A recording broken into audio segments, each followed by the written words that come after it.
So bale, ito, yung sikat na resort dito yan sa Kasiguran. Ngayon, pupuntahan natin.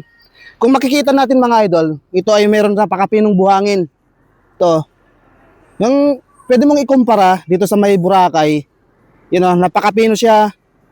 Tapos napakalapad din yung pinakapangpang niya. Kaya kung pupunta kayo rito, ay mag-enjoy kayo dito. Dahil view pa lang panalong-panalo na siya. So bale mga idol, nandito tayo ngayon sa isang sikat na white sand beach dito sa Aurora. Ito ay ating pupuntahan at ipapakita sa inyo. Meron itong napakagandang view. Meron din itong napakapinong buhangin. Kaya pupuntahan natin ito. Nag-travel pa kami papunta dito para lamang may bigay sa inyo yung informasyon at may pakita kung gaano talaga kaganda yung place na ito. So abangan natin to. Exciting part ng travel natin ng Aurora. Talaga naman base sa ating pagre-research ay napakaganda ang place na ito. So let's go. Mag-enjoy lang tayo sa panonood. Maraming salamat. Isa sa ito sa pinakamagandang spot. Dito yan sa Kasapsapan. Kaya naman abangan natin. Dito pa lang, pagpasok mo pa lang ay ramdam mo na yung nature vibes. Dahil napapalibutan ito ng makabilaan mga puno. Nature na nature siya. Ito naman yung daanan mo, mga pinong buhangin lang. Welcome to Kasapsapan Eco Park. Hello mga idol. Nandito tayo ngayon dito sa may Kasapsapan, dito sa may Kasiguran, Aurora.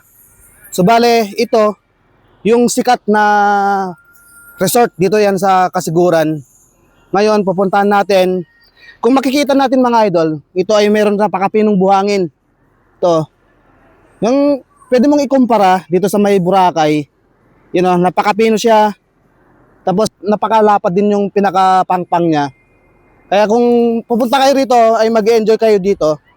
Dahil view pa lang panalong-panalo na siya. Kaya kung ako sa inyo, kung pupunta kayo rito, ay perfect place ito na mag-enjoy, mag-unwind, at makapag-relax kasama mga mahal sa buhay. Ngayon mag-drone tayo, titingnan natin yung top view. Ipakita natin kung gaano talaga kaganda yung view niya galing dito sa taas. I-drone natin yan mamaya, abangan natin.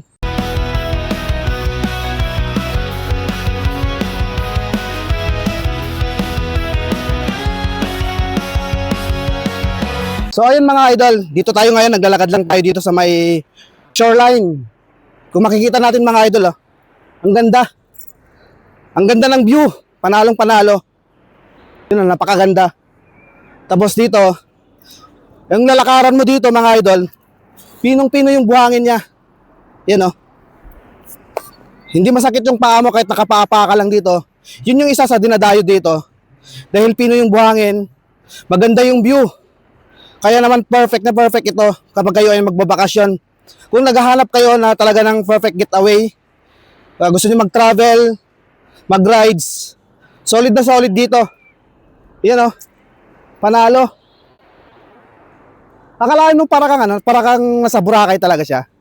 Okay, pwede mo sabihin nasa Palawan ka dahil sa ganda ng view at saka yung background niya. Lalo yan mamaya titingnan natin sa drone. Kasi nakikita natin sa mga pagre-research natin ay napakaganda yung top shot niya. Napaka-solid talaga. So ito ito yung mga view niya. Ang dami ngayon naliligo. So ipapakita natin lahat yan para mayroon kayong idea kung gaano talaga kaganda yung place na ito para sa inyo. Gagawin natin ang vlog na ito para magkaroon kayo ng idea. Pero ang masasabi ko na agad ay napaka-solid na talaga dito. Parang iniisip mo medyo malayo para Metro Manila, magbibiyahe ka ng ilang oras. Pero ang kagandahan naman kasi dito, pag naabot mo na, pag nakapunta ka na rito, sobrang panalo. Pinong-pino yung buhangin, Ang sarap. Yung pinong-pino yung buhangin, Hindi mo na kailangan lumayo. Bibiyahe ka ng malayo, pero yung view naman na makikita mo dito ay napakaganda naman. Seryoso mga idol, Panalo yan dito. Kaya pumunta na kayo rito, huwag niyo nang isipin yung pagod.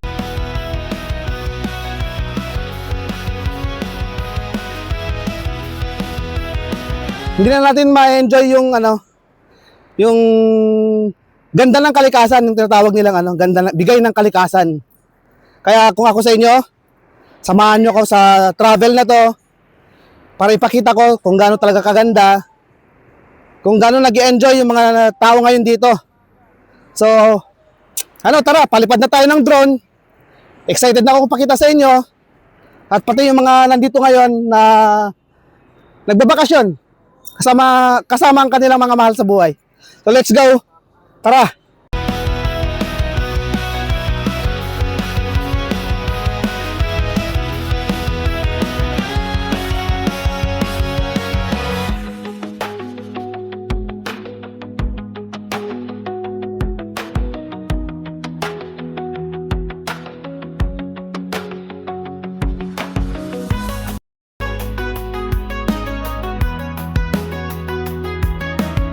Hello mga idol. Ito naman nakaharap ngayon tayo dito sa may dagat. Kung makikita natin, ang lapad talaga ng pangpang. Yun, maglalakad ka dito hanggang doon, Wala dito. Yun, ang lapad ng lalakaran mo. Yun, Kaya kahit pa ka lang, may enjoy mo yung paglalakad-lakad dito. Yun, nandito ako ngayon sa may gitnang buhangin. Malayo na ako, dyan sa may camera. Pero, malayo pa ako sa may gitna ng tubig. Ito yung ginadayo kasi dito, yung view. Yun, Ang enjoy, ang ganda. Panalo kung meron kayong mga chikiting. Kung makikita natin may mga bata ngayon dito na naglalaro sa buhangin. Kasi, pino siya, hindi masakit sa paa, tapos medyo konting-konting tubig-tubig dito banda, dahil na rin sa alon. O yung mga anak nyo, mga chikiting nyo, hindi na kailangan pumunta pa dun sa may gitna, para lang makapagtampis ako, makapaglaro ng tubig. At saka yung buhangin na may tubig. Kahit dito pa lang, ay panalong-panalo na siya, Solid, napaka-panalo. Ang isa sa pinaka-nagustuhan ko kasi dito, ay pino yung buhangin.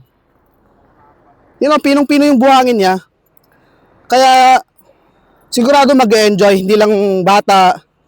Siyempre, mas masarap makita na masaya ang mga kasama natin, mga chikiting natin, na nag-enjoy bago tayo mag-enjoy. Kaya, doon pa lang panalo na tayo sa bakasyon na yon. Yung quality time na tinatawag natin, ay panigurado na dito nyo rin mahahanap yan. Dahil sa ganda ng view. So tara, explore pa natin to. Excited na akong ipakita kung ano pa talaga kaganda yung place na ito. Kaya naman, samahan nyo ako. Pa-subscribe na rin yung sa YouTube channel natin.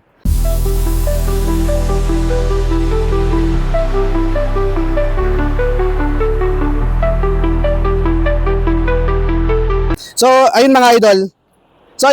Magpapalipad na tayo ng drone na para ipakita ko yung ganda ng view. So tara, samahan nyo ako mag-drone.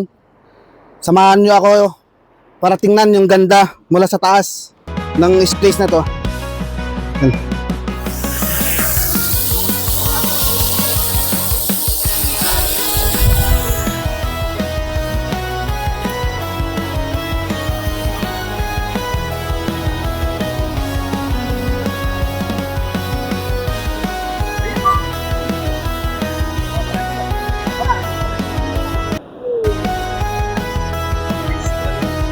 Dito pa lang, sa view pa lang na ganito, ay panalong-panalo na.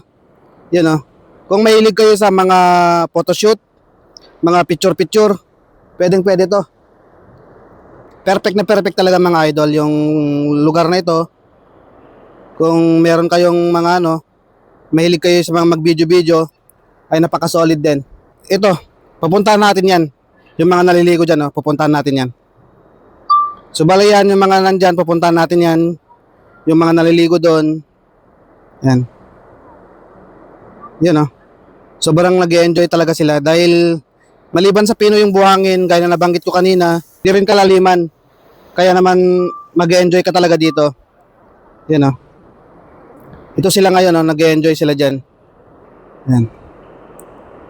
Ito yung dinadayo kasi dito, yung place. Yung ganda ng place. Ito naman, mula dito sa dagat, ito naman ng view natin dito sa may pangpang. Yan. Ito naman magiging view natin pag nandito na tayo sa dagat. Yan, Ito, ganito naman ang view niya. Ang view mo dito, yung bundok naman dito sa may likod. Yan. Pag nandito tayo sa may dagat, pag nakaharap tayo sa Pangpang, ganito naman yung kaganda yung view. Puting-puti yung buhangin, pinong-pino. Yan. Tapos titingnan naman natin ngayon yung ano, yung ito naman mga idol, oh. Kapag nandito tayo sa Pangpang, yan oh. Yan yung nakikita natin yan, yung akala mo tubig, hindi yan, ano lang, buhangin pa rin yan. May konting-konting tubig lang. Kaya kung maglakad-lakad ka dyan, hindi mainitan yung paa mo. Yan oh. Yan, makikita natin yan, no. Yan, napakaganda. Yan, pinong-pino yung buhangin dyan mga idol at saka puti. Kaya may enjoy mo yung paglalakad-lakad mo dyan. Ngayon, pupunta naman natin doon sa may Dandandulo. Yan, sa may unahan dyan, pupuntahan natin yan. Kasi mayroon din magandang view dyan ng mga coconut tree. At the same time, may mga resort din dyan. O nga pala, take note pagpasok nyo ng Kasapsapan, ay maraming resort dito. Ngayon, mamimili na lang kayo kung kaya saan nyo gusto tumuloy. Kami kasi, tumuloy kami dito sa may Eco Park, dito sa Kasapsapan. Yan Medyo makulimlim lang yung panahon ngayon. Yan enjoy na enjoy sila Napaka-solid talaga yung view dito. Subukan natin dito naman manggagaling naman tayo dito sa likod. Tapos yung nakaharap naman diyan sa nakaharap naman dito sa dagat. Dito naman yung view niya mga idol. Pag nandito kayo sa may likod, yung top shot natin, ganito yung kaganda yung view niya. Yan Napakaganda talaga siya Hindi nakakasawang balikan kapag ganito yung kaganda yung makikita mo, yung pupuntahan mong lugar. Yan napakaganda siya. Panalo. Panalo talaga yung place na to para sa akin. Kaya kung mapunta kayo rito, masasabi nyo rin talaga na sulit yung place na to. Kung nagagawi kayo rito.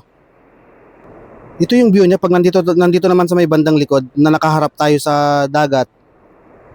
Pag nasa taas ng view, ito naman yung view niya. Ganyan talaga yung kulay ng ng dagat Talagang malinaw lang talaga siya, malinis. Yan Baka isipin nyo kasi ay filter, hindi po. Normal po 'yan. Hindi po 'yan filter. Yan Kung makikita natin, 'di ba mga idol, panalong panalo.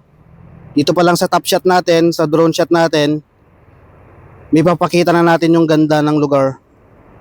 Yan napakaganda. Kaya kung ako sa inyo mga idol, kung nagbabalak kayo na wala pa kayong mapuntahang ibang lugar, ay pwede ko talagang mai-suggest yung place na ito.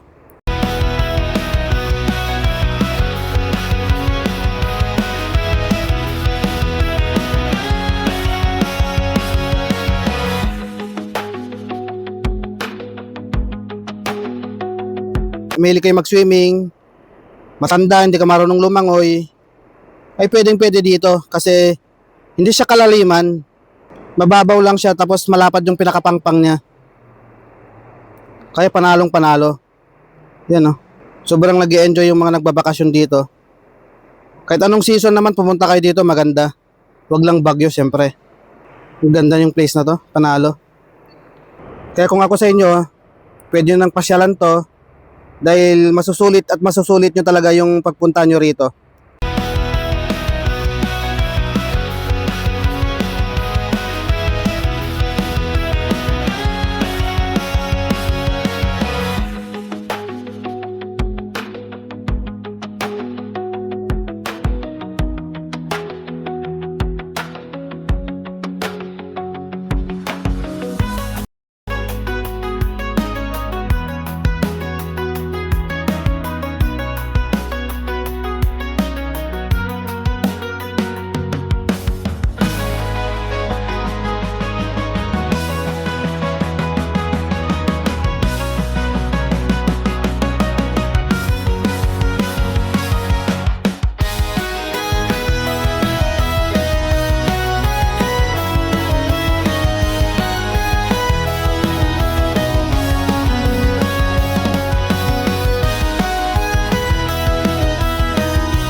paki-subscribe na lang po yung ating YouTube channel para sa iba pang mga travel natin.